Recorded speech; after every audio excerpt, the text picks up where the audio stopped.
Hello guys, once again you all are welcome to IITian explain. तो इस video का thumbnail देख के आप समझ ही गए होंगे कि आज हम बात करने जा रहे हैं इनऑर्गेनिक केमिस्ट्री से। और इनऑर्गेनिक केमिस्ट्री के अंदर एक highly important and highly demanded topic की ये है ईडी, मतलब इलिंगम डायग्राम। ये इलिंगम डायग्राम इनऑर्गेनिक केमिस्ट्री का बहुत ही इंपॉर्टेंट पिलर है और ये JEE mains, advance, NEET, AIIMS, BITSAT और केमिस्ट्री ओलंपियाड में हाईली इंपॉर्टेंट टॉपिक है।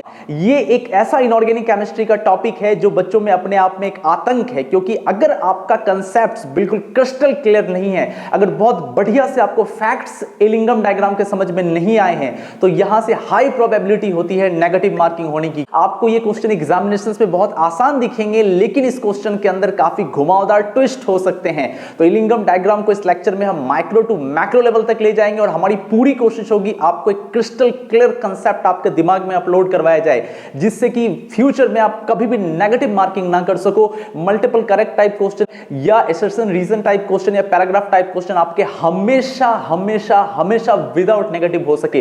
तो चलिए इस वीडियो को एक नई एनर्जी और उत्साह के साथ स्टार्ट करते हैं। Let's start.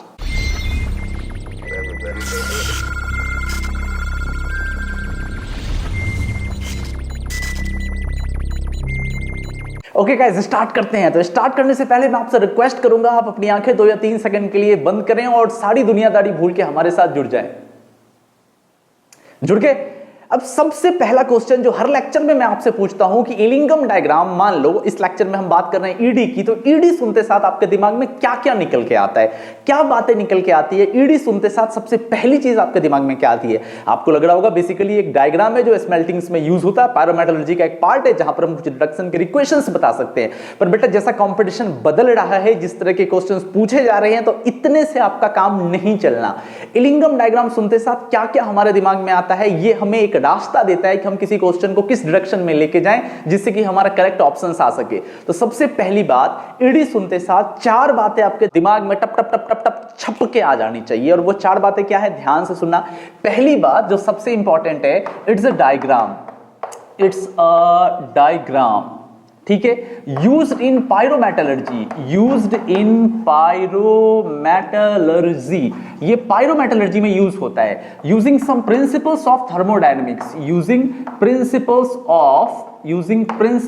Of thermodynamics. तो पहली चीज आपके दिमाग में एकदम छप के आनी चाहिए कि ये एक पायरोमेटलर्जी में यूज होने वाला डायग्राम है, जहां पर हम थर्मोडायनेमिक्स के कुछ प्रिंसिपल्स का यूज करके इस डायग्राम को बनाते हैं। पहली बात तो एकदम क्लियर हो गई, क्लियर हो रही है। तो दूसरी बात कि ये यहां ना एक प्लॉट होता है, और ये प्लॉट्स किसके किसके बीच होता है? Delta GF not versus temperature के बीच में होता है। और जो डेल्टा GF नॉट है, इसको हम रिप्रेजेंट करते हैं किलो जूल पर मोल ऑफ O2। और ये है क्या? टेम्परेचर यहां पे केल्विन में रखते हैं। और ये है क्या? ये basically standard Gibbs free energy for the formation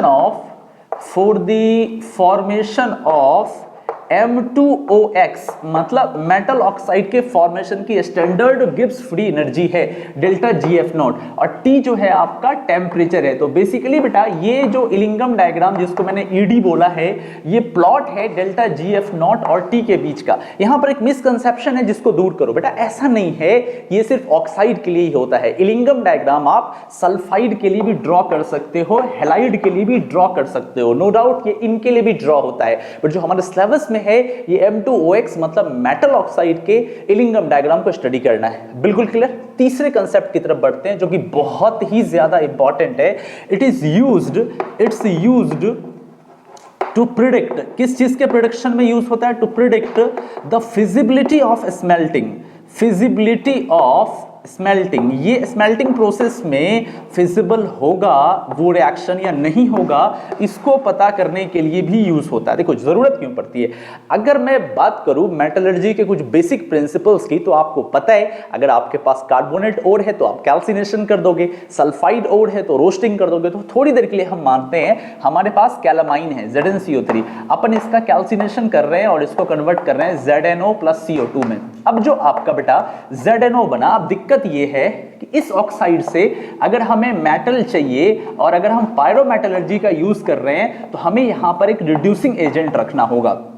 now इस जिंक ऑक्साइड में हम कौन सा रिड्यूसिंग एजेंट रखें, क्या हम मैग्नीशियम रख सकते हैं, क्या हम एल्यूमिनियम रख सकते हैं, क्या हम कोक रख सकते हैं, कितना टेम्परेचर रखेंगे, कैसे कंडीशंस रखेंगे, इन सारी चीजों के लिए हमें डिपेंड होना पड़ता है बेटा ईडी के ऊपर। अच्छा, अब अगर मान लो हमारे पास एक मर्क्यूरी का ओर है HgS, जिसको हम बोलते हैं सिनेबार, अगर मान लो बेटा हम इसका रोस्टिंग करवाते हैं तो ये कन्वर्ट हो जाता है HgO में और SO2 निकल जाता है। अब अगर आप HgO को हीट कर दोगे तो सिंपली Hg और O2 निकल जाएगा। तो कितने डिग्री पे हम हीट करें, गिब्स फ्री एनर्जी 0 को कितने टेम्परेचर पे क्रॉस करेगी, कौन कौन से ऐसे ओर हैं जिसको सिर्फ हम हीट करके ही बिना रिड्यूसिंग एजेंट के मेटल में कन्वर्ट कर सकते हैं, या अगर मैं कोक के साथ हीट कर रहा हूं तो कितने टेम्परेचर पे हीट करना होगा। तो इन सारी चीजों की जानकारी मेटलर्जी में इलिंगम डायग्राम से हमें मिलती है। तो ईडी बेसिकली स्मेल्टिंग का सबसे मेन पार्ट है।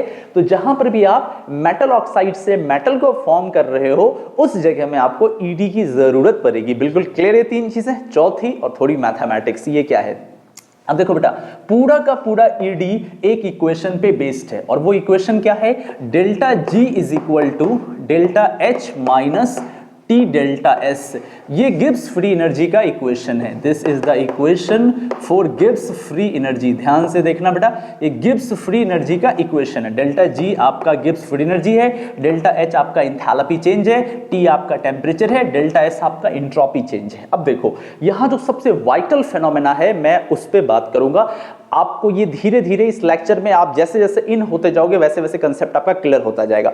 तो सबसे पहली बात कि अगर हमारा डेल्टा जी, जिसको मैंने बोला गिब्स फ्री एनर्जी, नेगेटिव होती है तो ही हमारा रिएक्शन स्पॉन्टेनियस होता है। याद रखना, जब डेल्टा जी हमारा नेगेटिव होगा तो ही हमारा रिएक्शन स्पॉन्टेनियस होगा या फिजिबल होगा। अगर डेल्टा जी हमारा 0 या पॉजिटिव हो जाता है उस कंडीशंस में रिएक्शन नॉन स्पॉन्टेनियस हो जाएगा। मतलब आप जो ऑक्साइड को फॉर्म कर रहे हो ऑक्साइड का थर्मल डिकम्पोजिशन हो जाएगा और ऑक्साइड बैक से डिकम्पोज होकर मेटल और ऑक्सीजन देने लगेगा। तो हमें समझना है कि डेल्टा जी किन किन कंडीशंस में नेगेटिव रहता है जो सबसे ज्यादा इंपॉर्टेंट है। तो बेटा ध्यान से देखो, पहली बात हम बात कर रहे हैं conditions for delta G to be negative. Delta G negative होने के लिए आपको क्या क्या कंडीशंस इस ईडी में चेक करने हैं। पहली चीज कि बेटा मान लो अगर हमारे पास डेल्टा एच नेगेटिव है, जो कि मेटलर्जी में मोस्ट ऑफ द टाइम होगा, जितने भी ऑक्साइड फॉर्म होते हुए देखोगे most of the time they all are exothermic, तो डेल्टा एच तो हमारा नेगेटिव ही होगा। अब देखो अगर हम बात करते हैं टी डेल्टा एस की, मान लो टी डेल्टा एस हमारा पॉजिटिव होता है, तो अगर मैं इस इक्वेशन में पुट करूं तो डेल्टा एच हमारा नेगेटिव ही है और टी डी एस हमारा पॉजिटिव है। तो पॉजिटिव इंटू नेगेटिव नेगेटिव, तो ये पूरी की पूरी क्वांटिटी हो गई नेगेटिव और ये भी नेगेटिव, तो एक नेगेटिव और दूसरा नेगेटिव मिलके और भी ज्यादा नेगेटिव हो गया। तो यहां पर डेल्टा जी बहुत ज्यादा नेगेटिव हो जाएगा और ये प्रोसेस हमेशा स्पॉन्टेनियस होगी। याद रखना, T is equal to any temperature, किसी भी टेम्परेचर पे अगर हमारा डेल्टा एच नेगेटिव है TDS पॉजिटिव है, मैं TDS की बात कर रहा हूं सिर्फ इस क्वांटिटी की, साइन बाहर ही है, तो TDS अगर हमारा पॉजिटिव है, डेल्टा एच नेगेटिव है, उस कंडीशंस में रिएक्शन हमेशा T के किसी भी वैल्यू के लिए स्पॉन्टेनियस होगी। दूसरी बात ध्यान देना, अगर हमारा डेल्टा एच नेगेटिव है, जो कि रहेगा ही रहेगा, और हमारा TDS भी नेगेटिव है, मतलब T डेल्टा S भी नेगेटिव है, तब देखो क्या होगा। इस कंडीशंस में अगर हमारा मैग्नीट्यूड, अगर मैं मोड ले लूं, mod of delta H is greater than, मान लो mod of delta H is greater than T delta S है, जनरली जब हमारा टेम्परेचर लो होता है तब ये कंडीशन दिखेगा। देखो अब मैंने क्या बोला, डेल्टा एच जो आपका निकल के आया है ये तो नेगेटिव ही है, और जो TDS का वैल्यू है ये भी नेगेटिव आपको निकल के आया है, तो TDS भी हमारा नेगेटिव निकल के आया है, तो माइनस नेगेटिव और ये माइनस क्या हो जाएगा प्लस, तो डेल्टा एच नेगेटिव था और ये एक प्लस क्वांटिटी थी, तो जब तक डेल्टा एच का मोड मैग्नीट्यूड TDS से ज्यादा होगा ओवरऑल डेल्टा जी तो नेगेटिव ही आएगा। बात समझ में आ रही है क्या, नहीं आ रही क्या, मैं फिर से बोल रहा हूं सुनो, अगर डेल्टा एच हमारा नेगेटिव है और TDS भी हमारा नेगेटिव हो गया, तो बाहर साइन था माइनस, तो माइनस माइनस प्लस हो गया, तो ये हो गया नेगेटिव और ये हो गया पॉजिटिव, तो ये पॉजिटिव क्या करेगा, नेगेटिव को कम करना स्टार्ट कर देगा। तो जब तक डेल्टा एच का मैग्नीट्यूड TDS से ज्यादा होगा डेल्टा जी तो हमेशा नेगेटिव ही आएगा। तो अगर हमारा delta H is greater then TDS हो, जो कि जनरली लो टेम्परेचर पे होता है, तो भी हमारा डेल्टा जी नेगेटिव ही रहेगा और रिएक्शन स्पॉन्टेनियस होगी। तो दूसरी कंडीशंस हमारे पास ये होगी। तीसरी और अंतिम कंडीशंस पे आते हैं, ध्यान देना। अगर हमारा डेल्टा एच पॉजिटिव हो जाता है, yes very important, delta H अगर हमारा पॉजिटिव हो जाता है और मान लो टी डेल्टा एस अगर हमारा पॉजिटिव है, दोनों के दोनों पॉजिटिव है, टी डेल्टा एस पॉजिटिव है और यहां पे जो बेटा टेम्परेचर है ना वेरी हाई, बहुत हाई टेम्परेचर है, तो अब मान लो अगर कंडीशन ऐसा है कि mode of TDS is greater then mode of H, मतलब जो टेम्परेचर बहुत हमने बढ़ा दिया, बहुत बढ़ा दिया, एंट्रोपी चेंज भी आपको ज्यादा दिख रही है क्योंकि जब आप टेम्परेचर बढ़ाओगे तो रैंडमनेस बढ़ेगी तो एंट्रोपी चेंज ज्यादा आपको दिखेगा। इस कंडीशन में अगर हमारा TDS का वैल्यू बहुत पॉजिटिव हो गया, एक लार्जर पॉजिटिव, तो जब ये बहुत पॉजिटिव है तो माइनस और बहुत पॉजिटिव एक बहुत नेगेटिव और डेल्टा एच क्या हो गया पॉजिटिव, तो एक बहुत नेगेटिव और एक छोटा सा पॉजिटिव, तो अभी भी डेल्टा जी जो हमारा है वो नेगेटिव है, तो हमारा अभी भी रिएक्शन स्पॉन्टेनियस हो सकता है। देखो बेटा तीन कंडीशंस क्या क्या थे, सब कुछ इसी इक्वेशन पे था। पहला हमें ये चेक करना है रिएक्शन के स्पॉन्टेनियस होने के लिए कि डेल्टा जी हमारा हमेशा नेगेटिव आए, क्योंकि डेल्टा जी जब हमारा नेगेटिव होगा तभी रिएक्शन स्पॉन्टेनियस होगी, फिजिबल होगी, वो रिएक्शन हो सकती है। अब ये डिपेंड करता है एंथैल्पी और टीडीएस के ऊपर। तो मैंने दो केसेस लिए, पहला मैंने मान लिया ये नेगेटिव है, उसके बाद मैंने दूसरा केस मान लिया था कि ये हमारा पॉजिटिव है, तो ये भी नेगेटिव और ये भी नेगेटिव मिलके और भी नेगेटिव हो गए, डेल्टा जी और भी नेगेटिव हो गई, तो ये रिएक्शन और भी स्टेबल हो गया। तो टी का कोई भी वैल्यू लोगे, अगर ये एक नेगेटिव और एक पॉजिटिव लोगे, अपना काम बन जाएगा। दूसरा, अगर डेल्टा एच हमारा नेगेटिव है और टीडीएस भी अगर हमारा नेगेटिव है, तो हमें ये ध्यान देना होगा जो मैग्नीट्यूड है, जो न्यूमेरिकल वैल्यू है डेल्टा एच का, साइन को छोड़ के वो ज्यादा होना चाहिए टीडीएस से, तो हमारा रिएक्शन हो जाएगा। तीसरा हमने आपको ये बताया कि अगर मान लो डेल्टा एच पॉजिटिव है, जो कि बहुत रेयर है, लेट्स से अगर डेल्टा एच पॉजिटिव है और टीडीएस भी पॉजिटिव है, तो बहुत हाई टेम्परेचर पे जब आप रिएक्शन को करवाओगे तो उस कंडीशंस में आप पाओगे कि डेल्टा जी स्टिल नेगेटिव है और रिएक्शन स्पॉन्टेनियस है। ये थी एलिमेंट्री और बेसिक पायरोमेटलर्जी के प्रिंसिपल्स जो आपको पता होने चाहिए। तो ये मैंने बहुत आराम से एलिमेंट्री लेवल से समझाया, आपको मैं तैयार कर रहा हूं आने वाले शॉक वेव को बर्दाश्त करने के लिए, बिल्कुल एब्जॉर्ब कर लेने के लिए। बात समझ में आ रही है? फटाफट नेक्स्ट सेगमेंट की तरफ बढ़ते हैं। ओके बेटा, अब हम एलिंघम डायग्राम को बहुत ध्यान से समझते हैं और इसके एक एक पॉइंट पे फोकस करना बिल्कुल शांत दिमाग से। पहली बात तो मैंने एक एलिंघम डायग्राम बना दिया है, डायग्राम बड़ी उतनी बढ़िया नहीं होती, लाइन मुझसे सीधे नहीं खींचते, फिर भी मैंने कोशिश की है आपके लिए। तो ये बेटा एक एलिंघम डायग्राम है जिसके बारे में मैं आपको लिंक डिस्क्रिप्शन में दे दूंगा एलिंघम डायग्राम का, वहां से क्लियर देख सकते हो। तो ये एक एलिंघम डायग्राम है। अब हम बात करते हैं सबसे पहले ये डायग्राम है क्या, तो आप ध्यान से देखो तो ये डायग्राम डेल्टा जीएफ नोट के बीच में बनाया गया है और ध्यान देने वाली बात है पर मोल ऑफ O2 के लिए। यहां देखो जो भी हमने ग्राफ लिया है इसमें सिर्फ एक ही मोल O2 लेना है, ये पहला मिसकंसेप्शन है, दूर करो। एक से ज्यादा मोल O2 मत लेना। पर मोल ऑफ O2 के लिए Gibbs free energy standard formation का ये वैल्यू लिया गया है। दूसरी बात, ध्यान से देखो, जब हमने टेम्परेचर लिया है तो इस टेम्परेचर को हमने केल्विन में रखा है, ठीक है, ये दो चीजें तुम समझ गए। अब ये बेसिकली कुछ ऑक्साइड्स के फॉर्मेशन का आप देख लो, डिफरेंट काइंड्स के ऑक्साइड फॉर्म हुए और उसके लिए कुछ ग्राफ्स दिए गए हैं, कुछ लाइंस, स्ट्रेट लाइन है, ये कहां से आई, कैसे आई, इस पे बात करते हैं। तो बेटा देखो, सबसे पहली बात, ये जो आपको दिख रहा है ये delta GF not of M2OX versus temperature in kelvin का ग्राफ है। तो ये बेसिकली डेल्टा जीएफ नॉट जो कि किलो जूल पर मोल ऑफ O2 है, इसके और टेम्परेचर केल्विन के बीच का एक ग्राफ है। पहली चीज तो ये क्लियर हो जानी चाहिए, ये ग्राफ क्या है, ठीक है। अब हम बात करते हैं, ध्यान से समझना, अब हम बात करते हैं कि इक्वेशन लेते हैं। अब वो इक्वेशन क्या है, लेट्स से हमने लिया मेटल जिसकी वैलेंसी X है और हमने ले लिया O2 और इसने बनाया है बेसिकली M2OX और यहां पर कुछ हीट रिलीज हुई है। ऑब्वियसली रिलीज होगी, मेटल का ऑक्सीडेशन जब भी होता है एक तरह का कंबशन है, हीट ऑलवेज रिलीज होती है, तो जनरली ये एक्सोथर्मिक प्रोसेस होता है। तो पहली चीज आप यहां पे ध्यान से देखो, अगर हम देखें तो मेटल हमारा सॉलिड है मोस्ट ऑफ द केसेस में, ऑक्सीजन हमारा गैसियस है और M2OX सॉलिड है। और ध्यान रखना, मेटल के कंपैरिजन में मेटल ऑक्साइड का जनरली मेल्टिंग पॉइंट हाई होता है, तो ये सॉलिड ही रहेगा at any specific temperature. Now अब आपको पता है, अगर मैं थोड़ी सी रैंडमनेस की बात कर लूं, एंट्रोपी की बात कर लूं, तो एंट्रोपी बेसिकली बेटा क्या होता है, ये होता है measurement of randomness. Randomness system कितना रखता है, कितना रैंडम है, जितना रैंडम होगा उसकी एंट्रोपी उतनी हाई होगी। तो जैसे जैसे हम सॉलिड से लिक्विड से गैस बढ़ते हैं वैसे वैसे हमारी एंट्रोपी भी इंक्रीज होती चली जाती है। अब यहां ध्यान से देखना, यहां देख रहे हो कि सॉलिड था और गैस था और यहां पे सिर्फ सॉलिड है, तो जो हमारा लेफ्ट साइड है, जो रिएक्टेंट साइड है, इसकी एंट्रोपी ज्यादा है और प्रोडक्ट में एंट्रोपी कम हो रही है। तो हम देख पा रहे हैं डेल्टा एस जो है, एंट्रोपी चेंज जो है वो हमारे पास नेगेटिव आ रहा है। तो पहली पॉइंट ये है कि यहां पे डेल्टा एच हमारा नेगेटिव है और जो डेल्टा एस है ये भी हमारा क्या है, नेगेटिव है। ठीक है, अब समझते हैं। तो अब अगर मैं इक्वेशन में पुट करके देखूं, delta G is equal to delta H minus T D S, ये हमारा मेन गिब्स फ्री एनर्जी का इक्वेशन है। ध्यान से देखना बेटा, बिल्कुल फोकस होके। अब हमें डेल्टा जी नेगेटिव आना चाहिए। डेल्टा एच जो हमारे पास है ये हमारे पास फिक्स्ड है, ये हमारे पास फिक्स्ड है। ठीक, टेम्परेचर वेरी कर रहा है जिसको हम देखेंगे, और डेल्टा एस जो हमारे पास आया है ये आ गया है नेगेटिव। तो अब इक्वेशन हमारा कुछ ऐसा हो गया, delta G is equal to delta H plus T D S, T del S, क्योंकि ये नेगेटिव होगा, नेगेटिव नेगेटिव पॉजिटिव। अब मान लो बेटा हम डेल्टा जी को मान लेते हैं कि ये हमारा है y, और डेल्टा एच को हम मान लेते हैं कांस्टेंट, और हम देख रहे हैं यहां पे जो t है हम इसको मान लेते हैं x, क्योंकि हमने डेल्टा g को y एक्सिस के अलोंग लिया है और t को हमने x एक्सिस के अलोंग लिया है। तो हम इसको एक इक्वेशन का फॉर्म दे सकते हैं, ये मान लेते हैं हमारा स्लोप है।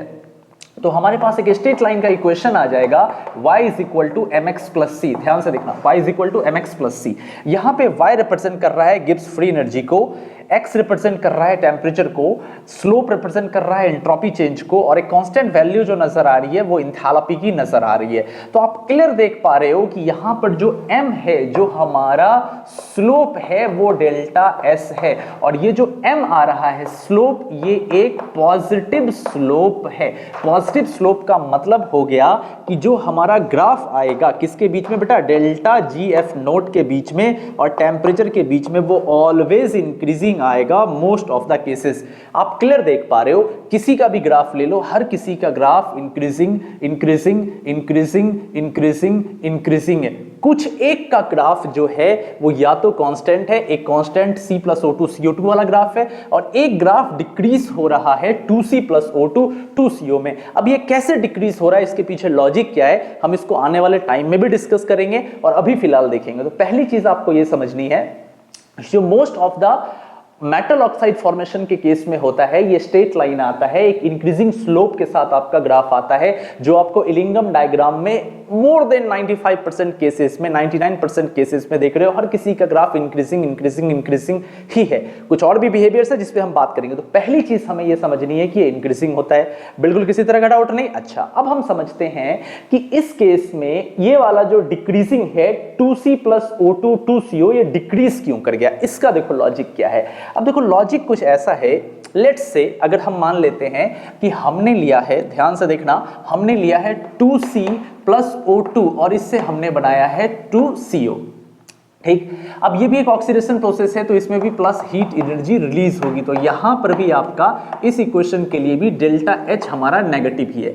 लेकिन ध्यान से देखो तो कार्बन हमारा सॉलिड है, ये गैसियस है और यहां पर गैसियस है। तो हम देख पा रहे हैं कि रिएक्टेंट साइड में ओनली 1 मोल गैसियस रिएक्टेंट्स थे और प्रोडक्ट साइड में 2 moles of carbon dioxide form हो रहे हैं। तो एक्चुअली यहां पे जो बेटा डेल्टा एस आ गई ना, डेल्टा एस चेंज पॉजिटिव आ गया, बिकॉज 2 - 1 तो पॉजिटिव आ गया, क्योंकि इस साइड गैसेस प्रोडक्ट के नंबर ऑफ मोल्स बढ़ रहे हैं, वॉल्यूम बढ़ रहा है। तो इस कंडीशंस में जब हम इस इक्वेशन के अंदर डेल्टा एस को पुट करेंगे, कैसा वैल्यू पुट करेंगे, पॉजिटिव वैल्यू पुट करेंगे। डेल्टा एस का कैसा वैल्यू पुट करेंगे, पॉजिटिव वैल्यू। तो हमारे पास जो इक्वेशन आ जाएगा delta G is equal to delta H, और प्लस आ जाएगा हमारे पास plus minus minus T D S. अब क्लियर आप देख पा रहे हो, यहां पर अगर मैं y is equal to M X plus C का इक्वेशन बनाता हूं, तो जो मेरा स्लोप आएगा m इज इक्वल टू आ जाएगा माइनस डेल्टा s, हमारे पास आ जाएगा माइनस डेल्टा s। तो इसके वजह से अगर मैं CO का ग्राफ प्लॉट करूंगा तो ये एक ऐसा ग्राफ बनेगा जो कि डिक्रीजिंग होगा। क्यों, वो इसलिए क्योंकि इसका स्लोप नेगेटिव है। बिल्कुल किसी तरह का डाउट नहीं रह जाना चाहिए बेटा। देख लो, बाकी के केसेस में, हर किसी केस में हम देख रहे हैं जहां पर हमारी एंट्रोपी चेंज नेगेटिव आ रही थी, जिसके वजह से टी इक्वेशन होता है माइनस टीडीएस, जिसके वजह से माइनस माइनस पॉजिटिव हो जा रहा था, और स्लोप जो हमारी आ रही थी मोस्ट ऑफ द केसेस में इंक्रीजिंग आ रही थी, पॉजिटिव स्लोप आ रही थी। लेकिन इस केस में क्या हो रहा है, एंट्रोपी चेंज हमारा पॉजिटिव है, तो पॉजिटिव इंटू नेगेटिव नेगेटिव हो गया, तो जो स्लोप आ रही है वो माइनस डेल्टा एस की स्लोप आ रही है और वो डिक्रीजिंग स्लोप आ रही है। तो डिक्रीजिंग स्लोप आने का रीजन भी आप समझ गए, ये क्या रीजन था। तो भूलना मत, पहली बात, एलिंगम डायग्राम के मोस्ट ऑफ द केसेस में, मोर देन 95, 99% केसेस में जितने भी मेटल ऑक्साइड का स्टैंडर्ड गिब्स फ्री एनर्जी और टेम्परेचर के बीच का ग्राफ होता है वो इंक्रीजिंग ग्राफ होता है। मैंने इक्वेशन से मैथमेटिकली आपको दिखाया। दूसरी बात, जो CO वाला बेटा ग्राफ होता है ना, ये डाउनवर्ड होता है, क्योंकि इसका जो स्लोप होता है वो minus delta S minus ds होता है, जिसकी वजह से ये नीचे की तरफ आता चला जाता है। अब ये नीचे की तरफ आ रहा है या ऊपर की तरफ आ रहा है, या सडन चेंज क्या है, स्टेबिलिटी का क्या चक्कर है, टेम्परेचर का क्या रोल है, इसको फटाफट नेक्स्ट सेगमेंट में समझते हैं। ओके बेटा, अभी तक आपको एलिंगम डायग्राम में स्लोप का रीजन समझ में आ गया होगा, ये स्लोप कैसे आ रहा है, किसी का अपवर्ड और किसी का डाउनवर्ड क्यों है, मैंने मैथमेटिकली आपको एक्सप्लेन कर दिया। अब हम रोल ऑफ टेम्परेचर की बात करते हैं। ये ना हमारी ये है दुखती हुई रग कि टेम्परेचर के साथ कैसे, या तो रट्टा मार लो भाई साहब, टेम्परेचर बढ़ेगा तो कम होगा, कम होगा तो बढ़ेगा, लेकिन अगर बढ़िया एडवांस के क्वेश्चन बना दिए जाए जहां पे क्रॉस ओवर टेम्परेचर और ट्रांजिशन टेम्परेचर की बात कर दी जाए, कहानी अपनी अटक जाएगी, फंस जाएगी। तो समझना, इस इंपॉर्टेंट कंसेप्ट को अगले 5 मिनट तक बिल्कुल एकदम सुपर फोकस होकर समझो। देखो, हम बात करने जा रहे हैं सबसे वाइटल पार्ट की ईडी के अंदर, ये है रोल ऑफ टेम्परेचर। टेम्परेचर का क्या रोल होता है, ध्यान से देखना। तो बेटा दो बातें तुम देख पा रहे हो। पहली बात तो तुम देख रहे हो कि ये एक्सिस पे टेम्परेचर है, तो जैसे जैसे हम टेम्परेचर बढ़ाते जा रहे हैं, ग्राफ ऊपर की तरफ उठता जा रहा है। तो टेम्परेचर जैसे जैसे बढ़ रहा है, ग्राफ जितना ऊपर की तरफ उठेगा उतनी अनस्टेबिलिटी आएगी, या हम इसको बोल सकते हैं उतना हमारा स्पॉन्टेनिटी रिएक्शन की कम होती जाएगी। क्यों? क्योंकि हमें पता जितना ज्यादा नेगेटिव डेल्टा जी होगा उतना स्पॉन्टेनियस रिएक्शन होगा। तो जो ग्राफ जितना नीचे है उतना बढ़िया है, उतना स्टेबल है। लेकिन जैसे जैसे जैसे जैसे हम ऊपर बढ़ते जा रहे हैं ग्राफ, या जैसे जैसे ऊपर चढ़ता जा रहा है, वैसे वैसे लेस नेगेटिव डेल्टा जी होता जा रहा है। और डेल्टा जी का लेस नेगेटिव होना या जीरो की तरफ बढ़ना या पॉजिटिव एरिया की तरफ बढ़ना नॉन स्पॉन्टेनियस प्रोसेस को दिखाता है। तो इसका मतलब क्या है कि टेम्परेचर बहुत इंपॉर्टेंट रोल प्ले कर रहा है। अच्छा, एक ग्राफ तुम ये भी देख रहे हो, CO वाला ग्राफ, कि जैसे जैसे जैसे जैसे टेम्परेचर बढ़ता जा रहा है ये और नीचे की तरफ आ रहा है। तो जितना नीचे की तरफ आ रहा है उतनी स्टेबिलिटी गेन कर रहा है। तो क्या रीजन है, हम इसको समझते हैं। तो चलिए एक इक्वेशन लेते हैं फिर से हम उसी मेटल का। लेट से हमने लिया मेटल X और हमने लिया O2, और इससे बेटा हमने बना दिया M2OX। ये हो गया सॉलिड, ये है गैसियस, ये है हमारे पास सॉलिड। एनर्जी रिलीज हुई तो डेल्टा H तो ऑलवेज एक्सोथर्मिक ही होगी, नेगेटिव ही होगी। अब समझना बात को। अब हम देख पा रहे हैं कि अगर मान लो डेल्टा S हमारा नेगेटिव आता है, जो मोस्ट ऑफ द केसेस में आ रहा था। क्यों? क्योंकि यहां पर जो है ये लेस रैंडम है, क्योंकि हमें पता है सॉलिड की रैंडमनेस बहुत कम होती है। मैं डेटा भी दूंगा अभी कितनी रैंडमनेस होगी। तो ये लेस रैंडम है और इधर मोर रैंडम है, तो रैंडमनेस डिक्रीज हो रही है, तो डेल्टा एस हमारा नेगेटिव है। समझना बात को। अब डेल्टा एस हमारा नेगेटिव है तो मैं फिर से इक्वेशन पे लगा दूं, delta G is equal to delta H minus TdS। तो इससे क्या हो गया, delta G is equal to delta H minus, और ये माइनस नेगेटिव, तो ये हो गया प्लस T डेल्टा एस। तो मोस्ट ऑफ द केसेस में जो अभी आप देखिए मेटल का ग्राफ जो भी इंक्रीज होता जा रहा है, क्यों इंक्रीज होता जा रहा है? क्योंकि यहां पे जो स्लोप आ रहा है वो डेल्टा एस का स्लोप है। ये स्लोप है और ये स्लोप हमारा पॉजिटिव स्लोप है, तो ग्राफ ऊपर की तरफ पॉजिटिवली चढ़ता जा रहा है। अच्छा, अभी हमारा कंप्लीट नहीं हुआ, समझो। अब डेल्टा एच बेटा यहां पर हमारा नेगेटिव है, बिल्कुल ध्यान से लिखना, नेगेटिव है। और ये जो TdS वैल्यू आ रही है, ये पूरी की पूरी वैल्यू कैसी वैल्यू आ रही है? एक पॉजिटिव वैल्यू आ रही है। क्यों? क्योंकि टेम्परेचर तो हमारा पॉजिटिव ही है और डेल्टा एस हमारा पॉजिटिव है, तो एक टेम्परेचर इंटू पॉजिटिव, पॉजिटिव और बाहर भी पॉजिटिव है, तो ये पूरी की पूरी वैल्यू पॉजिटिव है। तो जो डेल्टा जी, अब डेल्टा जी को कैसा होना चाहिए? नेगेटिव होना चाहिए। अब डेल्टा एच तो नेगेटिव है, लेकिन ये जो क्वांटिटी है पॉजिटिव हो गई, तो धीरे धीरे नेगेटिव को खा रही है, धीरे धीरे नेगेटिव को कम करती जा रही है। तो जब नेगेटिव कम होता जाएगा तो क्या होता जाएगा? प्रोसेस नॉन स्पॉन्टेनियस होना स्टार्ट हो जाएगा, नॉन स्पॉन्टेनियस प्रोसेस हो जाएगा, मतलब उसकी फिजिबिलिटी कम हो जाएगी, फिजिबिलिटी होने की प्रोबेबिलिटी कम हो जाएगी। तो जैसे जैसे हम टेम्परेचर को बढ़ाएंगे, अब आता है मेन पॉइंट पे। अब मान लो T का वैल्यू तुम धीरे धीरे लार्जर करना स्टार्ट करो, बढ़ाना स्टार्ट करो। तो अब देखो ऑलरेडी पॉजिटिव था, टी का वैल्यू तुम बढ़ाओगे तो क्या होगा, ये जो पॉजिटिव क्वांटिटी थी will be more positive and more larger, अब क्या होगा, ये पूरी की पूरी वैल्यू और बढ़ती जाएगी, और जैसे जैसे ये बढ़ाते जा रहे हो तुम डेल्टा एच को नेस नेगेटिव करते जा रहे हो, तो डेल्टा जी जो हो रहा है, जैसे जैसे टेम्परेचर बढ़ता जा रहा है डेल्टा जी हमारा लेस नेगेटिव होता जा रहा है, या हम ऐसे बोल सकते हैं मोर पॉजिटिव होता जा रहा है। तो क्या ये बढ़िया है? बिल्कुल बढ़िया नहीं है। क्यों? क्योंकि डेल्टा जी को हर हाल में नेगेटिव होना चाहिए रिएक्शन को स्पॉन्टेनियस बनाने के लिए। तो अब आ जाओ ग्राफ पे। अब देखो, तुम जैसे जैसे टेम्परेचर बढ़ाते जा रहे हो, ग्राफ ऊपर की तरफ उठता जा रहा है। ऊपर की तरफ उठना अच्छी बात नहीं है, वो ये बता रहा है कि मैं ज्यादा नॉन स्पॉन्टेनियस होने जा रहा हूं, मेरे होने की प्रोबेबिलिटी कम हो रही है। तो हर एक केस में देख रहे हो, जैसे जैसे तुम टेम्परेचर बढ़ाते जा रहे हो, ग्राफ ऊपर उठता जा रहा है। इसका सिंपल सा रीजन है, ये जो टीडीएस वाली क्वांटिटी है ये लार्जर होती जा रही है, और ये डेल्टा एच जो नेगेटिव था उसको खाती जा रही है, कम करती जा रही है, तो delta G automatically less negative हो गया है। तो ये था बेटा रीजन कि टेम्परेचर का क्या रोल है। तो टेम्परेचर हम, अब तुम सोच रहे होगे तो सर ऐसा होगा कि हम टेम्परेचर बढ़ाते जाए तो कभी ना कभी ये चीजें ऊपर की तरफ उठेंगी। बिल्कुल सही सोच रहे हो।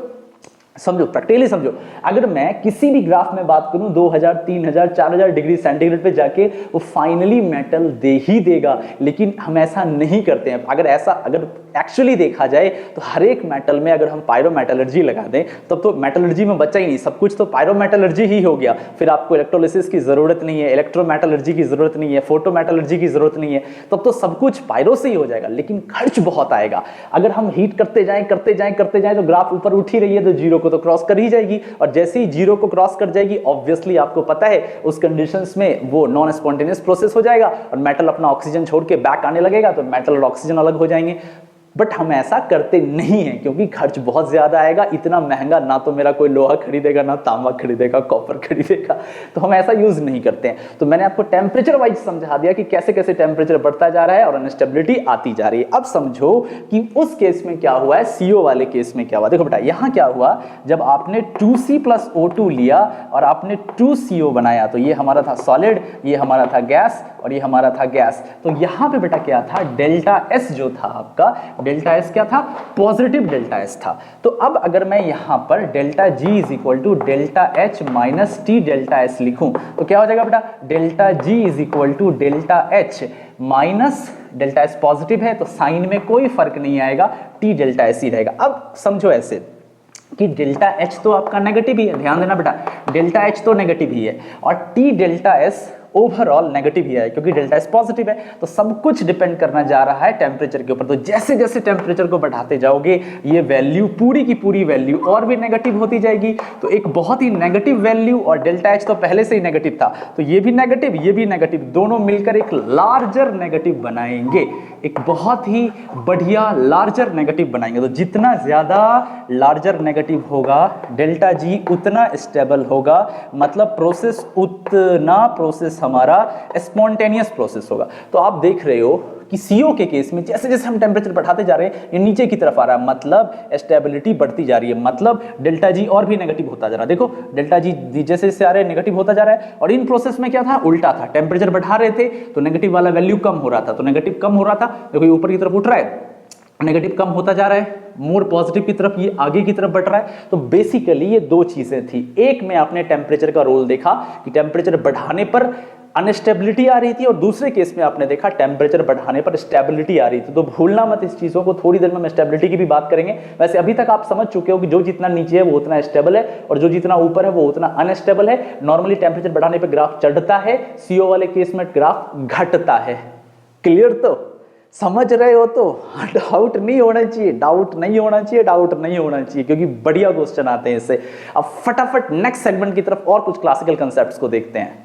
ओके बेटा, अभी तक आप ED के बेसिक्स, ED का स्लोप, ED का ग्राफ पैटर्न और ED का टेम्परेचर पर डिपेंडेंसी आप सीख चुके हो। अब हम बात करने जा रहे हैं why there is a sudden increment या sudden sharp increment in the graph. ये एक का एक यहां से क्यों सीधा मुड़ गया, ये सीधा क्यों चला गया, मतलब हम बात कर रहे हैं why sudden transition in graph, sudden transition in graph. तो बेटा आपको दो चीजें यहां पे समझनी जरूरी हैं। पहली चीज, ये जो आप देख रहे हो एकाएक अपने आप जो टर्न लिया है, अपने आप जो टर्न ले रहा है, अपने आप जो टेम्परेचर बढ़ाने पे टर्न ले रहा है, इस टेम्परेचर को बोलते हैं ट्रांजिशन टेम्परेचर। याद रखना, इसको बोलते हैं ट्रांजिशन टेम्परेचर। तो ये हमारा ट्रांजिशन टेम्परेचर मैग्नीशियम के लिए 1363 केल्विन हो गया, ट्रांजिशन टेम्परेचर जिंक के लिए 1180 केल्विन हो गया, ट्रांजिशन टेम्परेचर HgO के लिए 630 केल्विन हो गया।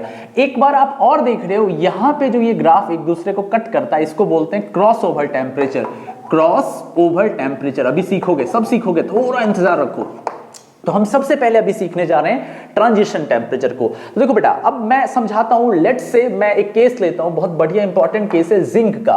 तो मान लो अगर हमने लिया है 2Zn और हमने लिया O2 और अगर हम बना रहे हैं इससे 2ZnO, ठीक है। तो ये हमारे पास सॉलिड है, ऑक्सीजन हमारे पास गैस है और ये हमारे पास सॉलिड है। अब मान लो जैसे जैसे तुम टेम्परेचर बढ़ा रहे हो, टेम्परेचर को इंक्रीज कर रहे हो, देखो Zn के केस में क्या हुआ है, हम टेम्परेचर इंक्रीज कर रहे हैं, बढ़ रहा है, बढ़ रहा है, जा रहा है, जा रहा है, जा रहा है, जाता गया, जाता गया, जाता गया, जाता गया, यहां एक का एक इसने पलटी मार ली। क्यों? 1180 केल्विन पे। अब ऐसा क्या हुआ? तो मान लो T is equal to 1180 kelvin पे हम जैसे ही गए, जिंक हमारा मेल्ट डाउन हो गया। ये भी तो प्रोबेबिलिटी है कि ऑक्साइड बनने से पहले ही मेल्ट डाउन हो गया। तो अब हमारे पास इक्वेशन ऐसा हो गया 2Zn plus O2 gives 2ZnO। कहां पे बेटा? At T is equal to 1080 kelvin पे। तो ये हो गया लिक्विड, ये हो गया गैस और ये तो सॉलिड। अब आप सोच रहे होगे कि सर ये लिक्विड है, ये गैस है, तो वो भी तो लिक्विड हो गया होगा। नहीं, अगर तुम ध्यान से देखोगे ZnO का मेल्टिंग पॉइंट 2248 केल्विन होता है। मैं पहले भी बता चुका हूं, जनरली मेटल से ज्यादा मेल्टिंग पॉइंट मेटल ऑक्साइड का होता है। तो 1180 केल्विन पे ये तो लिक्विड में कन्वर्ट हो गया, बट ये स्टिल हमारा सॉलिड में ही रहा। अब आप मुझे बताओ डेल्टा एस पे क्या प्रभाव पड़ा? प्रभाव ये पड़ा कि पहले तो ये था सॉलिड और यहां पर भी सॉलिड और गैस था, लेकिन अब लिक्विड और गैस हो गया। और हमें पता है कि लिक्विड की इंट्रोपी सॉलिड से ज्यादा होती है और गैस की इंट्रोपी लिक्विड से ज्यादा होती है। इंट्रोपी का ऑर्डर है सॉलिड, लिक्विड, गैस, गैस में सबसे ज्यादा। तो हमने क्या किया, बेसिकली 1180 केल्विन पे इंट्रोपी को और भी बढ़ा दिया। तो डेल्टा एस क्या हो गया? मोर नेगेटिव हो गया।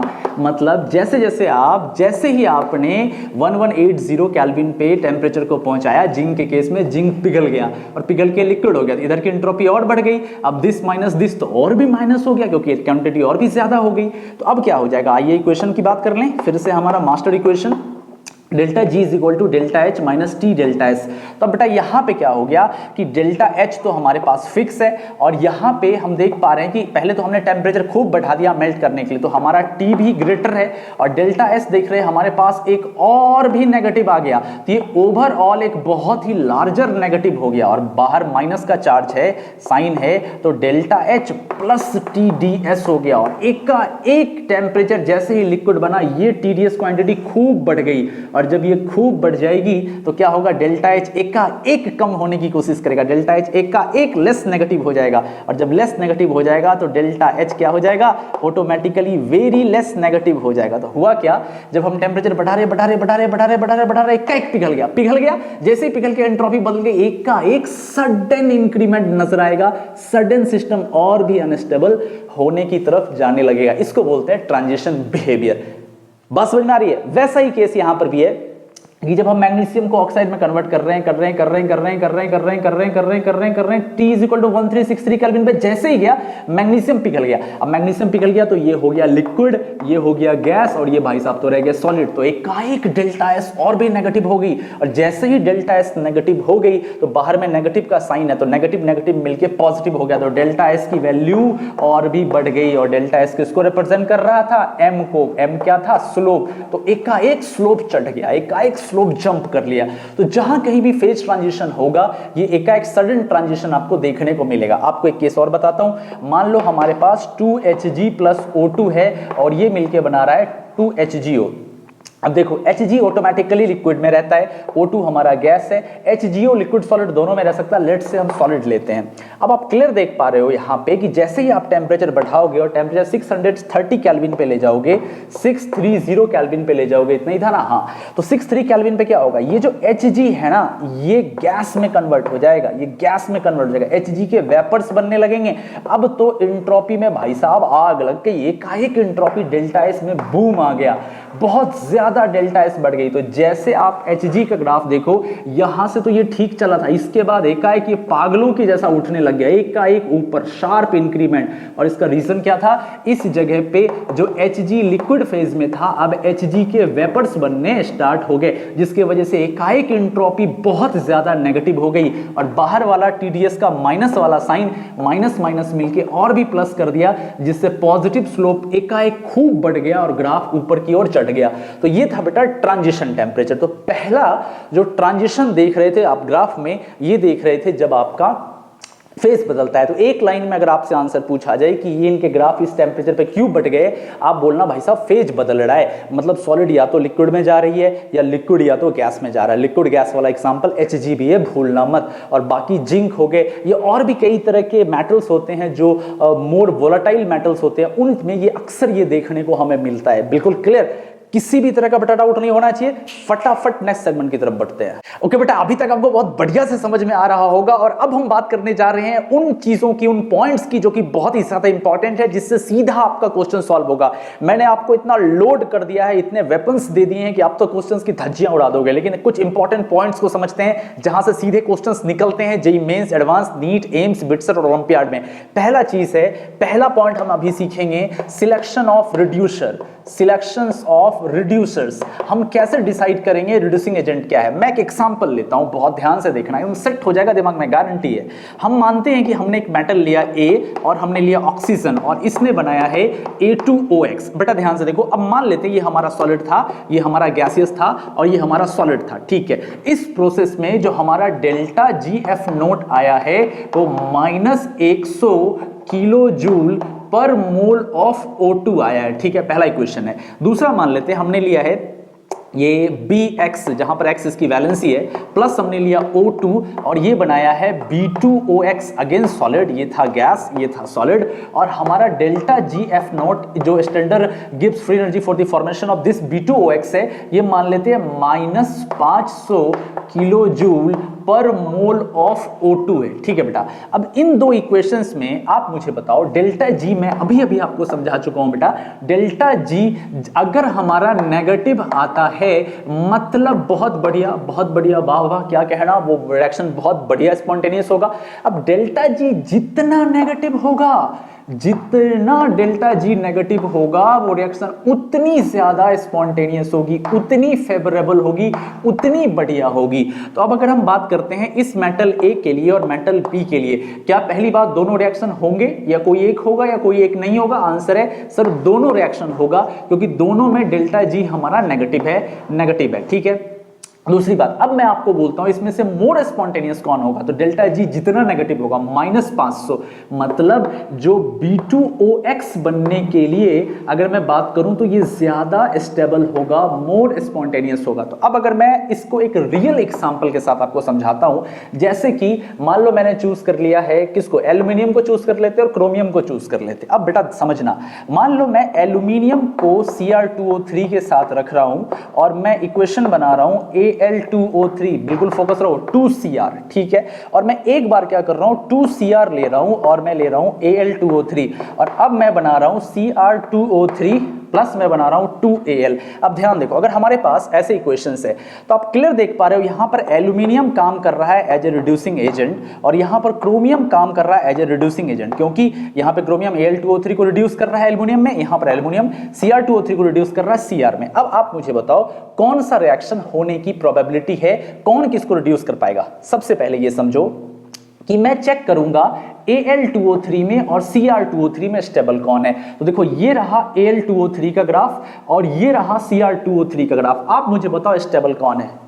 क्या आंसर आया? यस, अभी अभी मैंने आपको एक्सप्लेन किया है कि डेल्टा जी जितना स्टेबल होगा, डेल्टा जी जितना नेगेटिव होगा, वो ऑक्साइड ऑफ फॉर्मेशन उतना ज्यादा स्पॉन्टेनियस होगा, उतना स्टेबल होगा। तो जो जितना नीचे है ना बेटा, वो उतना स्टेबल है। याद रखो, जो जितना नीचे है वो उतना स्टेबल है। तो ऑब्वियसली Al2O3 आपका ज्यादा स्टेबल है Cr2O3 के कंपैरिजन में। तो यहां पे क्या हो रहा है कि Cr2O3 Cr में कन्वर्ट हो रहा है और Al2O3 में कन्वर्ट हो रहा है। तो Al2O3 हमारा क्या है, Al2O3 मोर स्टेबल है और Cr2O3 हमारा क्या है, लेस स्टेबल है। आप क्लियर देख पा रहे हो, Al2O3 नीचे है, Cr2O3 ऊपर है, मतलब यहां पर एक लेस स्टेबल से मोर स्टेबल में कन्वर्ट हो रहा है Al2O3, मतलब ये रिएक्शन हो जाएगा और aluminium as a reducing agent काम कर सकता है। लेकिन अगले में हम देख रहे हैं कि लेस स्टेबल ऑक्साइड बनाता है जो कि नेचर में फेवरेबल नहीं है, इसी वजह से ये वाला रिएक्शन नहीं हो सकता है। तो हम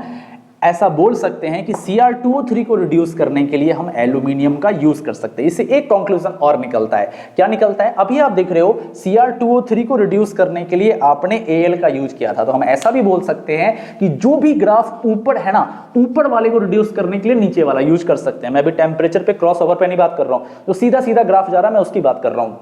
मतलब मान लो मैं एल्युमिनियम का यूज कर सकता हूं सिलिकॉन ऑक्साइड को रिड्यूस करने के लिए, सिलिकॉन का मैं यूज कर सकता हूं क्रोमियम को रिड्यूस करने के लिए, क्रोमियम का यूज मैं कर सकता हूं जिंक को रिड्यूस करने के लिए, अब मैं जिंक का यूज कर सकता हूं कॉपर को रिड्यूस करने के लिए। बात समझ में आ रही है? तो जो जितना नीचे है वो उतना बढ़िया रिड्यूसिंग कैरेक्टर रखता है, वो अगले ऑक्साइड से मेटल निकाल के उसको रिड्यूस कर देगा। ठीक है, कुछ और एग्जांपल लेते हैं, बहुत ही बढ़िया क्लासिकल एग्जांपल्स है, प्रीवियस ईयर में आपको दिखाया। ये क्या था, जिंक का था और किसका था, जिंक का था और Hg का था। देखना, जिंक और Hg दोनों वोलेटाइल टाइप के मेटल होते हैं, तो समझना। तो अगर हम बात करते हैं जिंक प्लस HgO की, तो ये बना रहा है ZnO प्लस Hg। एक बार हम क्या कर रहे हैं, Hg ले रहे हैं और हम ले रहे हैं ZnO, अब ये बना रहा है HgO प्लस Zn। फटाफट बेटा आप मुझे बताओ, दोनों में से पहला या दूसरा, फर्स्ट या सेकंड, कौन सा रिएक्शन हो जाएगा? जिंक रिड्यूसिंग एजेंट के जैसा काम करेगा Hg।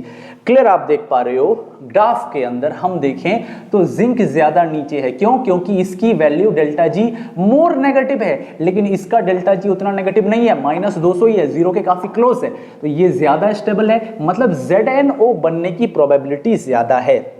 मतलब zinc as a reducing agent बहुत शानदार काम करेगा Hg के लिए और ये आसानी से खुद ZnO में कन्वर्ट हो जाएगा, क्योंकि हम ZnO को देख रहे हैं, इसका Gibbs free energy standard formation ज्यादा नेगेटिव है, मतलब ये मोर स्टेबल है, इसीलिए ये रिएक्शन दनादन हो जाएगी और ये रिएक्शन नहीं होगी। तो हम यहाँ पर जिंक को as a reducing agent use कर सकते हैं, पर Hg को रिड्यूसिंग एजेंट यूज नहीं कर सकते हैं ZnO को रिड्यूस करने के लिए। तो लास्ट टाइम बोल रहा हूं, फटाफट दिमाग में सेट करो, जो जितना नीचे है वो उतना स्टेबल है, मतलब वो उतना पावर रखता है अगले को रिड्यूस करने के लिए। अगर मैं Mg का यूज कर दूं Hg में, तो फटाफट with in a fraction of second हो जाएगा, ज्यादा मेहनत आपको करनी नहीं पड़ेगी, क्योंकि यहां पे डेल्टा जी बहुत ज्यादा नेगेटिव है, ये हाईली स्टेबलाइज्ड है।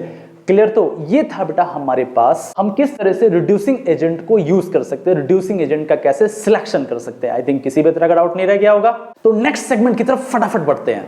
ओके बेटा, अब हम एक बहुत ही इंपॉर्टेंट पिलर को डील करने जा रहे हैं, ये इस लेक्चर का बिल्कुल वाइटल पॉइंट है, इसको समझना, क्रॉस ओवर टेम्परेचर। पहली बात तो ये कि अगर आपको ये वर्ड नहीं पता, ये टर्मिनोलॉजी नहीं पता है, और अगर एक का एक एग्जाम्स में आ जाता है, आप कुछ नहीं कर सकते हो। लॉजिकली अगर आप सोचो तो आपको थोड़ी थोड़ी इंफॉर्मेशन मिल सकती है। क्रॉस ओवर का मतलब होता है क्रॉस करके ओवर कर जाना, मतलब क्रॉस ओवर। अब क्रॉस ओवर टेम्परेचर कैसे काम करेगा उस पे हम बात करते हैं। तो अगले पॉइंट की तरफ हम आते हैं, ये है क्रॉस ओवर टेम्परेचर। इसमें टेम्परेचर का क्या रोल है समझते हैं। देखो बेटा, अब अगर आप ध्यान से, मैं कोई भी एक केस चूज कर लो जहां पे क्रॉस ओवर हो रहा है। लेट्स से मैं चूज करने जा रहा हूं इस टेम्परेचर को। यहां पे देखो बेटा, मैग्नीशियम का ग्राफ ले लो, और किसका ग्राफ है बेटा, यहां पे ये सिलिकॉन का ग्राफ है ना। हाँ, तो हुआ क्या है समझना, इसमें मैं छोटा सा ग्राफ आपको दिखाता हूं। ये मैग्नीशियम का ग्राफ जा रहा था, यहां से टर्न लिया, और ये सिलिकॉन का ग्राफ था। तो ये जो टेम्परेचर है ना, T इक्वल टू कितना था, 1966 केल्विन, 1966 केल्विन पे ये क्रॉस ओवर हुआ है। इस एक्सिस पे हमारा टेम्परेचर था, इस एक्सिस पे हमारा standard Gibbs free energy for the formation of oxide था। अब देखो मैं समझा रहा हूं यहां पे।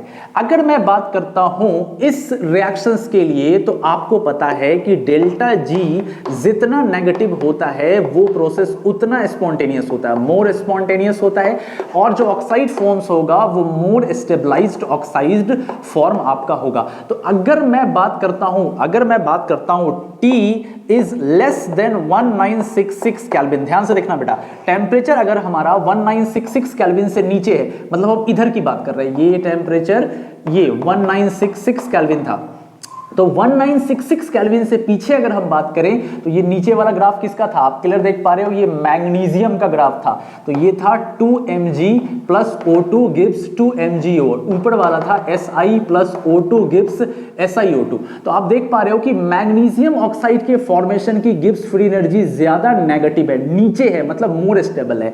तो हम ये बोल सकते हैं कि यहां पे MgO का जो फॉर्मेशन है वो मोर स्टेबल है या मोर स्पॉन्टेनियस है, या हम बोल सकते हैं मोर फेवरेबल है। लेकिन जैसे ही टेम्परेचर 1966 केल्विन से ज्यादा हो जाएगा, जैसे ही हम इसके ऊपर गए तो हम देख रहे हैं मैग्नीशियम ऊपर की तरफ चढ़ने लगा और यहां पर सिलिकॉन जो था स्टिल नीचे रह गया। तो हम ये बोल सकते हैं 1966 केल्विन पे हमारा SiO2 जो है बेटा ये हमारा मोर स्टेबल है। अब हम समझते हैं, अब चलिए डायरेक्ट हम क्वेश्चंस पे आते हैं। क्वेश्चंस कैसे पूछे जाएंगे, मान लो अगर हमें दिया जाता है Mg प्लस हमें दिया जाता है SiO2 और टेम्परेचर बोल दिया जाता है लेस देन 1966 केल्विन है, और ये बन रहा है MgO और साथ में बन रहा है Si। एक बार हम यूज करते हैं ऐसे, हम यूज करते हैं सिलिकॉन प्लस हम यूज करते हैं MgO, ठीक है, और यहां पर हम टेम्परेचर ले रहे हैं ग्रेटर देन 1966 केल्विन और हम बना रहे हैं Si, यहां लगा दो 2 SiO2 प्लस Mg, ठीक है। अब आपको बताना है कि कौन सा रिएक्शन हो सकता है या नहीं हो सकता है, कहां पर मैग्नीशियम एज ए रिड्यूसर काम करेगा, कहां पर सिलिकॉन। तो पहले हम आते हैं, जब टेम्परेचर लेस देन 1966 केल्विन था, जब टेम्परेचर लेस देन मतलब ये वाला एरिया, ये एरिया, तो जब 1966 से टेम्परेचर कम था तो ऑब्वियसली Mg बढ़िया रिड्यूसिंग एजेंट के जैसा काम करेगा क्योंकि MgO फटाफट बनाएगा। तो यहां पे हम देख रहे हैं लेस देन 1966 केल्विन पे मैग्नीशियम कन्वर्ट हो रहा है मैग्नीशियम ऑक्साइड में, मतलब मोर स्टेबल, मोर स्पॉन्टेनियस, मतलब बहुत बढ़िया से Mg रिड्यूसर के जैसा काम करेगा और ये SiO2 को रिड्यूस कर देगा Si में। बिल्कुल भाई साहब ये दनादन काम चलेगा। अगला आ जाओ, सिलिकॉन MgO को क्या रिड्यूस कर सकता है इस टेम्परेचर पे, चलिए देखते हैं। तो जब टेम्परेचर 1966 के ऊपर चला गया तो ये Mg वाला ग्राफ ऊपर चला गया, मतलब लेस स्टेबल होने लगा, और ये वाला हमारा मोर स्टेबल रहा, मतलब SiO2 बनने की प्रोबेबिलिटी बढ़ गई। तो हम यहाँ पे क्या देख रहे हैं, सिलिकॉन SiO2 में कन्वर्ट हो रहा है और मैग्नीशियम को हटा दे रहा है, मतलब बहुत बढ़िया ये रिएक्शन हो जाएगा। तो हम ऐसा बोल सकते हैं कि अगर टेम्परेचर लेस देन 1966 केल्विन होगा तो मैग्नीशियम बढ़िया रिड्यूसिंग एजेंट के जैसा काम करेगा, और टेम्परेचर अगर ग्रेटर देन 1966 केल्विन होगा तो सिलिकॉन बढ़िया रिड्यूसर के जैसा काम करेगा।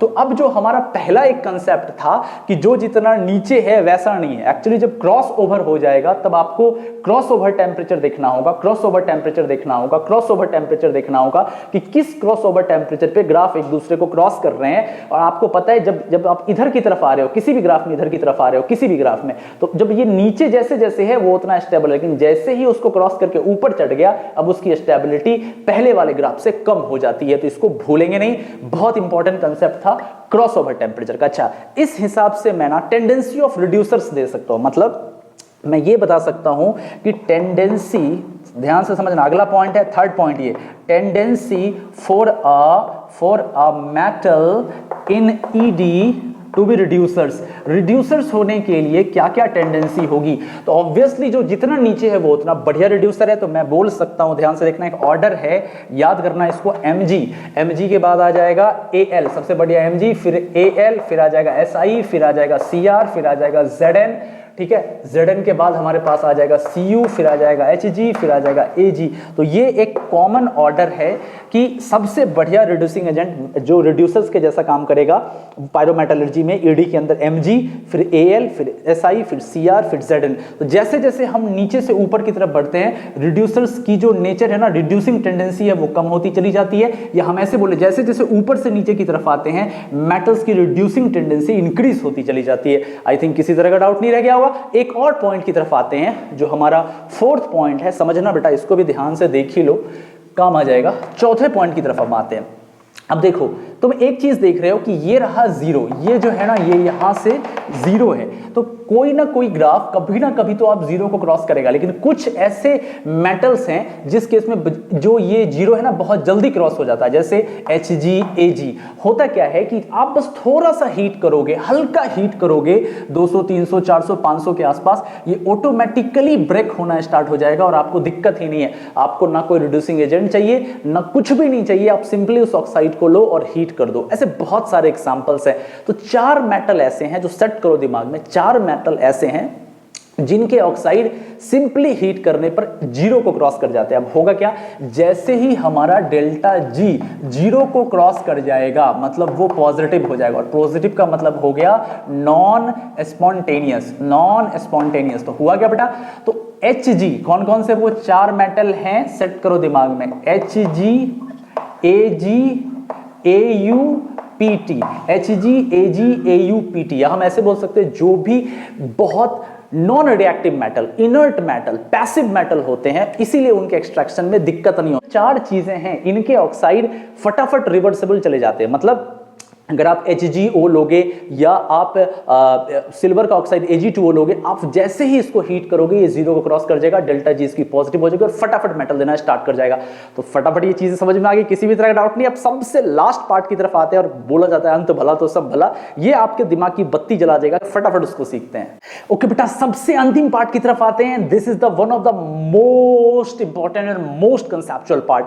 अब यहां पे क्या है बेटा, यहां हमारे दिमाग में अक्सर एक क्वेश्चन आता है कि हम कोक को ही रिड्यूसिंग एजेंट के जैसा क्यों काम में लाते हैं, कोक को लाने के पीछे क्या रीजन है, कोक और कार्बन मोनोऑक्साइड में से बेहतर रिड्यूसिंग एजेंट कौन है, किस टेम्परेचर पे कौन कैसा काम करेगा, बहुत तरह की बातें हमारे दिमाग में होती है। बेटा अभी तक हमने जो एंट्रोपी का रोल देखा है वो एक एवरेज रोल देखा है कि चलो इधर सॉलिड था, इधर लिक्विड हो गया, इधर लिक्विड था, इधर गैस हो गया, तो एंट्रोपी चेंज नेगेटिव हो गया, एंट्रोपी चेंज पॉजिटिव हो गई। हम एक अंदाज लगाते थे फेज को देख के। अभी मैं आपको कुछ सॉलिड डेटास दूंगा, उस पर मैं इस कंक्लूजन पे आऊंगा, फिर मैं आपको ये ग्राफ समझाऊंगा, ये ग्राफ कैसे बना है और ये ग्राफ कैसे काम करता है। तो सबसे पहली चीज समझे आप, सबसे पहली चीज कि देखो बेटा कोक के साथ में ना 3 केसेस होते हैं। पहला केस, अगर मैं लिखता हूं C+O2 और मैं बनाता हूं CO2, ध्यान देना CO2, तो सॉलिड यहां पर है गैसियस, यहां पर गैसेस, हम बोल देते हैं इधर भी गैस इधर भी गैस, बट ऐसे काम नहीं चलेगा। कुछ एक्चुअल डेटास देता हूं।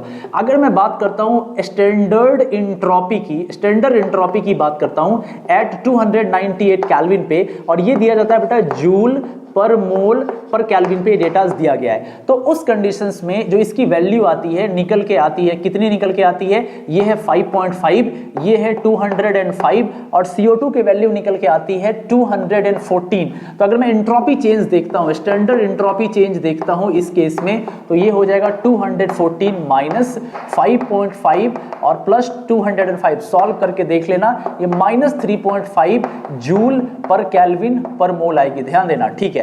दूसरे केस पे आते हैं बेटा, ये हमारे पास है क्या है कि जब कार्बन 2C+O2 ये मिलकर बनाता है 2CO, तो यहां पर बेटा क्या होता है, ध्यान से देखो, ये सॉलिड था, ये गैस था, ये गैस था। तो अगर हम यहां पर स्टैंडर्ड एंट्रोपी की बात करता हूं उसी टेम्परेचर पे, किस टेम्परेचर पे, 298 केल्विन पे, तो इसका तो आपको अभी अभी मैंने बताया 5.5 होता है, और इसका ऑक्सीजन का मैंने बताया 205 है, और CO का 198 होता है। तो बेटा अब स्टैंडर्ड डिफरेंस मुझे बता दो फटाफट कितना हो जाएगा, तो ये हो जाएगा 2 × 198 माइनस क्या हो जाएगा 205 प्लस 2 × 5.5, सॉल्व कर लेना, प्लस 180 आएगा, चेक करके देख लेना, जूल पर केल्विन पर मोल आपका ये आएगा। तीसरा और लास्ट लेते हैं, ये भी तो हो सकता है फर्नेस के अंदर जब हम कोक यूज कर रहे हैं कि CO+O2 ये आपस में मिलकर CO2 बन जाए, ये भी तो पॉसिबिलिटीज है। अगर हम यहाँ पर एंट्रोपी चेंज की बात करते हैं तो जो स्टैंडर्ड एंट्रोपी है 298 केल्विन पे, वो CO की कितनी है, अभी अभी मैंने आपको बताया 198 है, ऑक्सीजन की कितनी है 205 है, CO2 की कितनी है 214 है, ठीक है, CO2 कितना ही था ना, हाँ। तो अब हम बात कर लेते हैं एंट्रोपी स्टैंडर्ड की, स्टैंडर्ड डिफरेंस इस रिएक्शन का एंट्रोपी में कितना आएगा, तो ये हो गया 214, और माइनस हो जाएगा क्या, माइनस हो जाएगा 2 × 198, और हमारे पास माइनस सॉरी प्लस हो जाएगा 2 × 198 प्लस हो जाएगा 205। आप इसको सॉल्व करोगे, ये निकल के आपके पास आ जाएगा, कितना आएगा, -173 जूल पर केल्विन पर मोल, चेक कर लेना मैथमेटिकल इतना ही आएगा। तो अब क्या हम देख पा रहे हैं, पहले केस में आते हैं बेटा, ध्यान से देखना, वेरी वेरी इंपॉर्टेंट। जो इंट्रोपी चेंज था C+O2 वाले केस में वो -3.5 था ना, -3.5। क्या ये बहुत ज्यादा है? नहीं, ये वेरी लेस है। इंट्रोपी की दुनिया में -3.5 is not a big deal, छोटा सा ही है -3.5। तो हम देख रहे हैं कि बिल्कुल ऑलमोस्ट ये जो ग्राफ है ना बिल्कुल सीधी ही गई है, ज्यादा डेविएशंस देखने को नहीं मिला अप या डाउन। इसका मतलब है C+O2 CO2 जो है लगभग में स्ट्रेट लाइन जाती है, ज्यादा का डिफरेंस यहां नजर नहीं आता है। अब हम देखते हैं 2C+O2 में, देखो बेटा यहां पर एंट्रोपी चेंज +180 है। अब आ जाओ इक्वेशन पे, delta G is equal to delta H minus TdS। अब यहां पे डेल्टा S अगर आपका पॉजिटिव हो गया तो पॉजिटिव इंटू नेगेटिव नेगेटिव, तो यहां पे जो स्लोप है, ये जो स्लोप है ना, ये नेगेटिव स्लोप हो जाएगा, नीचे की तरफ गिरता हुआ स्लोप हो जाएगा। मतलब 2C से O2 मिलके 2CO जब बना रहा है तो नेगेटिव स्लोप है। देखो ये नेगेटिव स्लोप है ना, नेगेटिव स्लोप है ना, नेगेटिव स्लोप है, नेगेटिव स्लोप है। जैसे जैसे हम टेम्परेचर बढ़ाते जा रहे हैं वैसे वैसे ये स्लोप गिरता जा रहा है। बिल्कुल क्लियर, किसी तरह का डाउट नहीं? ओके, आगे आते हैं। अब आ जाओ 2CO + O2, इससे जो आपको जो एंट्रोपी चेंज आई है -173 आई है। तो अगर हम यहाँ पे माइनस का वैल्यू रखेंगे तो माइनस माइनस प्लस हो जाएगा, तो +173, मतलब स्लोप जो है पॉजिटिव है। तो CO से CO2 बनने का स्लोप पॉजिटिव है। देखो बेटा यहां से ये वाला slope slope slope slope slope positive जा रहा है, ठीक है, बिल्कुल ये चीज क्लियर हो गई कि ये ग्राफ कैसे आया। अब हम मेन कंक्लूजन पे आते हैं जो हमारे कई क्वेश्चंस को आंसर देगा। यहां पे वेरी वेरी इंपॉर्टेंट पॉइंट समझो, ये जो टेम्परेचर है ना, ये वाला टेम्परेचर T = 983, जहां पर ये तीनों ग्राफ मिल रहे हैं, इसको हम पहले ही बता चुके आपको क्रॉसओवर टेम्परेचर बोला जाता है। अब हम बात करते हैं कि पहला पॉइंट क्या निकल के आता है इस ग्राफ से, एट एनी टेम्परेचर, किसी भी टेम्परेचर पे, एट एनी टेम्परेचर कार्बन और कार्बन मोनोऑक्साइड जो है दोनों का दोनों रिड्यूसिंग एजेंट के जैसा काम कर सकता है। आप देख रहे हो कार्बन भी रिड्यूसिंग एजेंट के जैसा काम कर सकता है, CO में कन्वर्ट हो रहा है, CO2 में कन्वर्ट हो रहा है, और कार्बन मोनोऑक्साइड भी रिड्यूसर्स के जैसा काम कर सकता है क्योंकि CO2 में कन्वर्ट हो रहा है। तो कार्बन और कार्बन मोनोऑक्साइड दोनों के दोनों रिड्यूसिंग एजेंट है। पहली बात तो हमें यह समझ में आ रही है, जो कि ज्यादा इंपॉर्टेंट नहीं है। अब जो बोल रहा हूं ये इंपॉर्टेंट है। अब हम बात करेंगे कि टेम्परेचर जब हमारा 983 केल्विन से कम है तो क्या होगा। तो बेटा जब 983 से टेम्परेचर कम है, पीछे है, तो पीछे आने पे तुम क्या देख पा रहे हो कि हम देख रहे हैं कि ये वाला 983 केल्विन से पीछे ये वाला जो ग्राफ है ये किसके लिए जा रहा है, जिसकी गिब्स फ्री एनर्जी कम है, ये नीचे कम है, -600 से जो ऊपर की तरफ उठ रहा है, तो ये CO है। और ये दोनों किसके लिए हैं, C के लिए, C के लिए। देखो ये भी C वाला है और ये भी C वाला है। तो हम ऐसा बोल सकते हैं कि टेम्परेचर जब लेस देन 983 होगा तो CO हमारा बेटर रिड्यूसिंग एजेंट है। किसके कंपैरिजन में, C के कंपैरिजन में। तो भूलियो मत, टेम्परेचर अगर 983 केल्विन से कम है तो CO ज्यादा बेटर रिड्यूसिंग एजेंट है कार्बन के कंपैरिजन में। तीसरी बात, अगर हम टेम्परेचर ग्रेटर देन 983 केल्विन लेते हैं, ध्यान से फोकस हो इस ग्राफ पे, अब 983 से ग्रेटर लेंगे तो ज्यादा आने पे हम क्या देख रहे हैं, ये ग्राफ नीचे की तरफ जा रहा है, किसका था, कार्बन का, कोक का ग्राफ था। ये ग्राफ भी इससे नीचे है, ये किसका ग्राफ था, ये भी कोक का ग्राफ था। और ये ग्राफ ऊपर की तरफ उठ गया, ये किसका ग्राफ है, कार्बन मोनोऑक्साइड का ग्राफ। तो इन दोनों की गिब्स फ्री एनर्जी नेगेटिव में ज्यादा है, इसके कंपैरिजन में नेगेटिवली तो ज्यादा है ना, ये 600-800 के में नीचे नजर आ रहा है, ये 400 के ऊपर उठ गया, -400 पे। तो हम ऐसा बोल सकते हैं हाईयर टेम्परेचर पे कोक ज्यादा बढ़िया रिड्यूसर के जैसा काम कर रहा है कार्बन मोनोऑक्साइड कंपैरिजन। बेटा समझ में आ रही है बात, मैं फिर से बोलूं क्या, मैं फिर से बोलता हूं। यहां पे हम देख रहे हैं लेस टेम्परेचर पे ये वाला लाइन ज्यादा स्टेबल है, मतलब CO ज्यादा बेटर रिड्यूसिंग एजेंट है कोक के कंपैरिजन में 983 से पहले। 983 के बाद ये दोनों ग्राफ नीचे आ गए, ये ग्राफ ऊपर की तरफ उठ गया। और ये किसका ग्राफ था, ये दोनों का दोनों कोक का ग्राफ था, C+O2 CO2, ये भी कोक का ग्राफ था 2C+O2 2CO। तो हाईयर टेम्परेचर पे कोक ज्यादा बढ़िया रिड्यूसिंग एजेंट के जैसा काम करता है CO के टेम्परेचर के कंपैरिजन में। तो C जो है हमारा बेटर रिड्यूसिंग एजेंट है, किसके कंपैरिजन में, CO के कंपैरिजन में। तो लो टेम्परेचर CO को बेटर रिड्यूसिंग एजेंट बनाती है और हाईयर टेम्परेचर 983 कार्बन को बेटर रिड्यूसिंग एजेंट बनाती है। अब मेरी बात को ध्यान से सुनो, अब आपको लग रहा होगा तो फिर कोक का ही हम क्यों नहीं यूज कर लेते as a reducing agent high temperature लाके। 3 बेसिक प्रॉब्लम आती है। पहली प्रॉब्लम, खर्च बहुत ज्यादा होगा, that's not a very good economical deal. Economically बहुत बढ़िया नहीं है क्योंकि हाईयर टेम्परेचर मेंटेन करना, पैसे की काफी प्रॉब्लम आएगी। आप जो और निकाल रहे हो वो काफ़ी महंगा होगा, कोई आपसे खरीदेगा नहीं, आपकी इंडस्ट्री आपके प्लांट से, तो हम ऐसा नहीं कर सकते, तो बहुत ज़्यादा टेम्परेचर नहीं रख सकते, पहली बात। दूसरी बात, कोक को 1000, 1500, 2000, 3000, 4000 केल्विन के आसपास कोक बहुत एक्टिवेटेड हो जाता है, ये मेटल से खुद रिएक्शन करके मेटल कार्बाइड बना लेता है। और अगर फर्नेस के अंदर अगर बाय चांस थोड़ा सा भी मॉइस्चर रह गया तो एसिटिलीन गैस बन जाएगी, क्योंकि कार्बाइड रिएक्शन करेगा, डिफरेंट हाइड्रोकार्बन्स बनाएगा और वो काफ़ी ज़्यादा फ्लेमेबल होते जलने लगेंगे, आग लग जाएगी और फर्नेस बूम। सो हम ऐसा नहीं कर सकते। तीसरा बात, स्ट्रक्चरल, हमारे पास इतने हायर टेम्परेचर के लिए फर्नेस को डिजाइन करना भी एक बहुत बड़ी प्रॉब्लम है। तो हम ना तो हायर टेम्परेचर रख सकते, इकोनॉमिकली ठीक नहीं है, स्ट्रक्चर वाइज ठीक नहीं है, केमिकली भी ठीक नहीं है, इसीलिए हम कोक को हायर टेम्परेचर पे यूज नहीं करते हैं। क्लियर हुआ? कब कोक, कब कार्बन मोनोऑक्साइड, और कार्बन डाइऑक्साइड का क्या रोल है, बिल्कुल कंसेप्ट क्लियर हो गया होगा। अब मैं फटाफट बता दूं हमने क्या क्या सीखा। हमने सीखा एलिंघम डायग्राम क्या होता है, किसके बीच में प्लॉट होता है, गिब्स एनर्जी का क्या रोल है, टेम्परेचर का क्या रोल है, ट्रांजिशन टेम्परेचर क्या होता है, क्रॉसओवर टेम्परेचर क्या होता है, ग्राफ कैसे एक दूसरे को क्रॉस करते हैं, टेम्परेचर के अकॉर्डिंग कौन किसका रिडक्शन करेगा, इंपॉर्टेंट 5 और 6 पॉइंट्स क्या थे, ये सारी चीजें आपके पास आ गई। और लास्ट में हमने सीख लिया कोक का क्या रोल है। बिल्कुल कंसेप्ट क्लियर है। उम्मीद है आपको ये वीडियो बहुत पसंद आया होगा। अगर पसंद आया है तो लाइक करो, कमेंट करके बताओ हमारा एफर्ट आपको कैसा लगा। और अगर इस चैनल पर नए हो तो फटाफट सब्सक्राइब कर लो, ऐसे वीडियो आते रहेंगे इस चैनल पे, वो भी 100% फ्री।